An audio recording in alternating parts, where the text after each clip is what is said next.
Breaking news today. Nearly 7 out of 10 Americans now believe the government is hiding the truth about the Epstein scandal.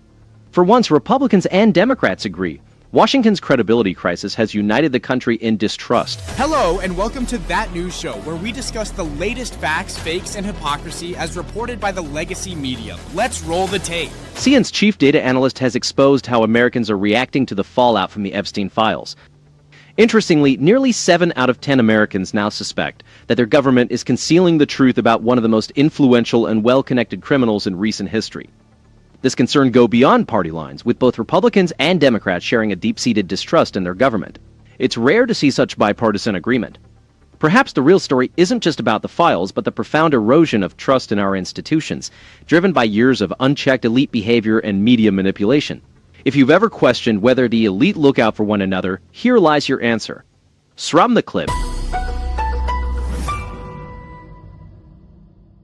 Republicans who approve of the job that Donald Trump is doing. Get this, in our CNN SSRS poll, it was 86% prior to this whole Epstein saga. Now, it's 88%. In fact, the percentage of Republicans who approve of the job that Donald Trump is doing has actually, if anything, climbed a little bit according to our CNN polling. How about Quinnipiac? 87% before this whole Epstein saga started approved of the job that Donald Trump was doing among Republicans. Now, it's 90%. So we see agreement between the CNN polling and the Quinnipiac polling. Yes, Republicans are not thrilled with how the government is responding to the Epstein case, but so far they are, in fact, not taking it out on Donald Trump, at least when it comes to his overall approval rating. Approval among Republican voters for the current administration remains strong, despite the ongoing Epstein scandal dominating headlines and fueling public distrust in government transparency. Polling from CNN and Quinnipiac indicates that Republican support has increased slightly since the controversy began, with approval ratings rising from the mid-80s to the high 90s in some surveys. This resilience likely stems from the fact that only a small fraction of Republican voters view the Epstein saga as the nation's top issue, highlighting that core policy priorities and loyalty to the administration prevail over media scandals. Dissatisfaction with the government's handling of the Epstein files spans across party lines. A significant majority of Americans, regardless of political affiliation, suspect that federal agencies are withholding crucial information.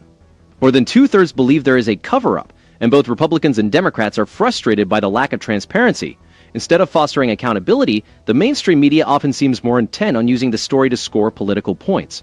Their selective outrage and focus on specific figures, while neglecting the broader network of implicated elites, only intensifies public cynicism towards the media's motives. In Congress, unusual alliances are forming as lawmakers from both parties demand the release of all Epstein-related files. This bipartisan push reflects the growing disconnect between the political class and the demands of ordinary Americans, who are weary of secrecy and the protection of powerful interests. The necessity of a discharge petition and cross-party cooperation to even vote on transparency issues highlights the deep-rooted resistance within the establishment. Critics of the administration are also leveraging the situation for political advantage, often overlooking their own party's ties to the same influential circles. The previous Democratic administration, for example, did little to address the culture of secrecy and privilege that allowed scandals like Epstein's to thrive. Instead, they expanded the networks of unaccountable power that now threaten the integrity of our institutions. The American public is justified in their skepticism towards both the government and the media. The Epstein case sheds light on the corruption and moral decay at the highest levels of society. Without genuine accountability and transparency, distrust will continue to grow, and voters will increasingly seek leaders who challenge the status quo and prioritize the country's interests. A lot of folks, both on the right and the left, do in fact believe that the government is hiding Epstein's alleged client list, but yet when it comes to his approval rating, Donald Trump's approval rating with the Republican base, so far they're sticking with him because at this point, even if they believe the government is potentially hiding something, they don't think it's all that important. It is, of course, the story that President Trump just can't seem to shake as the calls grow louder from both the public and across the aisle for the Department of Justice to release more information in the Jeffrey Epstein case. The overwhelming majority of Americans, regardless of political affiliation, now suspect the government is hiding the full extent of Jeffrey Epstein's alleged client list. This consensus highlights a significant erosion of trust in our institutions, with nearly 7 out of 10 Americans convinced of a cover-up. This pervasive distrust presents a serious credibility crisis for Washington's political class, one that cannot be ignored. Despite increasing demands for transparency from both the public and bipartisan lawmakers, most Republican voters are not prioritizing this scandal over more pressing issues. Interestingly, approval for the current administration has slightly increased among the Republican base since the controversy began, with recent polls showing support between the high 80s and 90s. This suggests that Republican voters see the media's extensive coverage as a distraction from substantive policy debates. Both parties expressed dissatisfaction with how the government has handled the Epstein files, but the previous Democratic administration deserves particular scrutiny. Under their watch, a culture of secrecy and unaccountable power was maintained, despite their public advocacy for transparency. These same figures, now vocal about the need for openness, have previously contributed to the unclear networks that allowed scandals like Epstein's to thrive. The American public remembers the Biden and Harris years, when the priorities of global elites often overshadowed the needs of ordinary citizens. Currently, there is a rare bipartisan effort in Congress to push for the full release of Epstein-related files. The fact that such extraordinary measures are necessary to achieve transparency underscores the deep-seated resistance within the establishment to any challenge to its authority. The Department of Justice's reluctance to release documents and its legal maneuvers to restrict public access only intensify suspicions of a system rigged to protect the powerful. This scandal goes beyond any single individual or administration. It reflects a long-standing pattern of elite impunity that crosses party lines and undermines the foundations of our republic. Americans are justified in their demands for answers, and their skepticism towards both the government and a media establishment that often prioritizes access and influence over truth. Without genuine accountability, distrust will continue to grow, fueling the populist backlash that has characterized recent elections and will likely influence the political landscape for months to come. Meantime, the growing number of lawmakers demanding action on a resolution co-sponsored by Kentucky Republican Thomas Massie and California progressive Khanna. That push would force the full House to vote, yes or no, on releasing the Epstein case files. Among the co-signers, 16 lawmakers who typically would not agree on, frankly, much of anything, like Alexandria Ocasio-Cortez and Marjorie Taylor Greene. Another co-signer, Republican Tim Burch of Tennessee, says the recent decision by the Trump administration to try to unseal grand jury testimony is just the beginning. On my bill to release the Epstein files, not only do I have Republican Thomas Massie, I got Marjorie Taylor Greene, I got Lauren Culver, I got Tim Buchheit.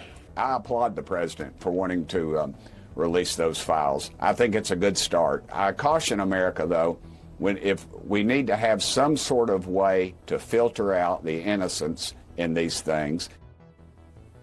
The bipartisan coalition rallying around the Massie-Khanna resolution is a remarkable occurrence in today's sharply divided Congress.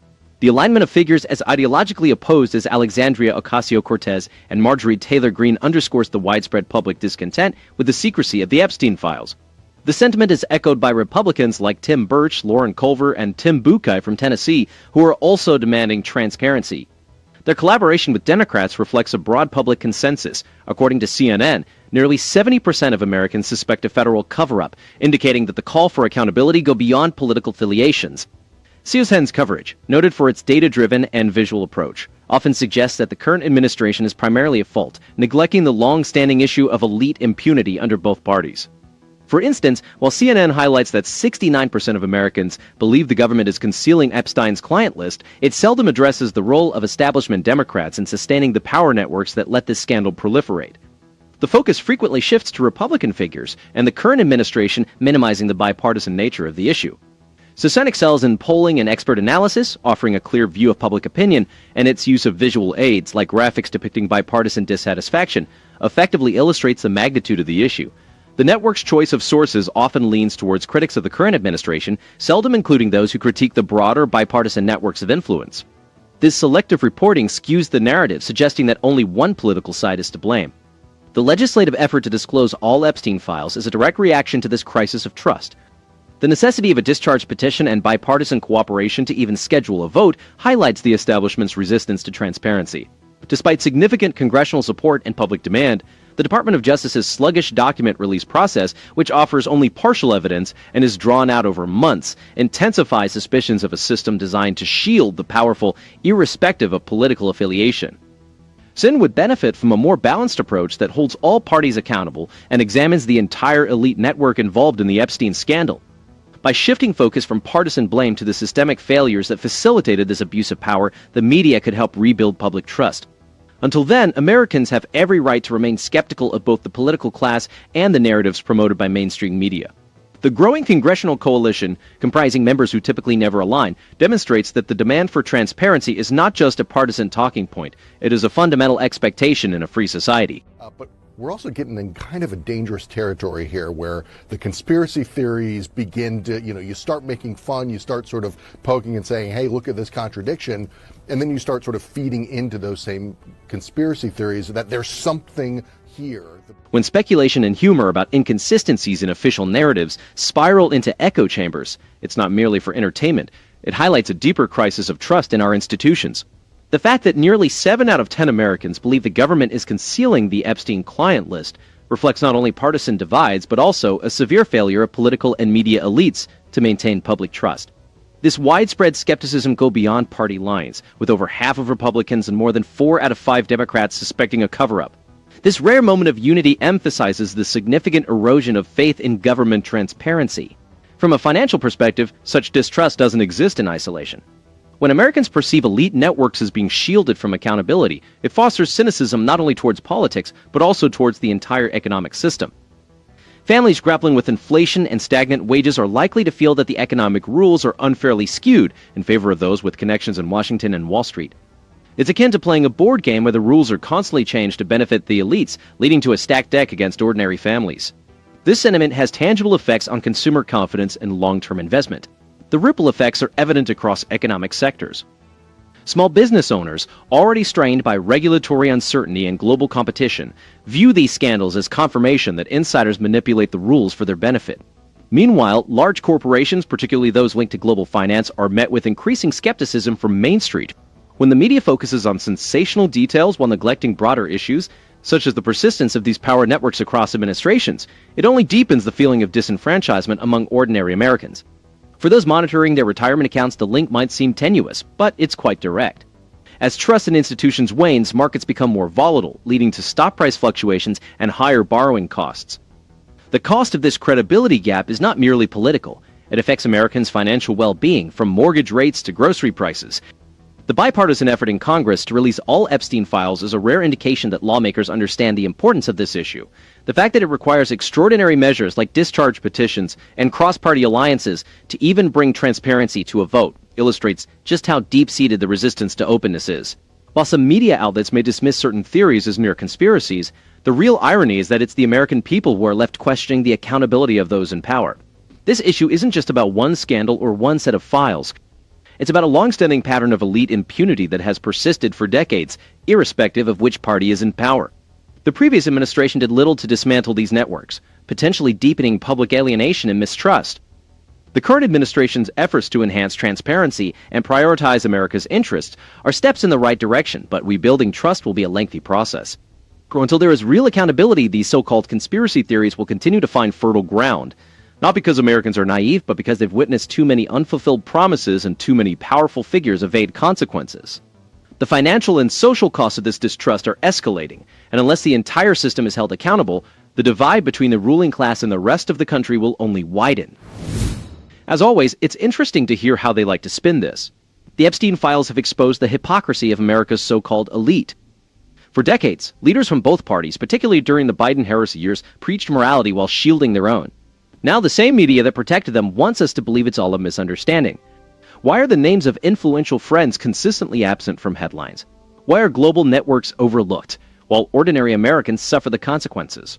Under President Trump, we finally see an administration confronting this corruption head-on. The truth is clear: for real change, we must stop trusting those who benefit from our silence. Be sure to comment below while dropping a like and subscribing. Until next time,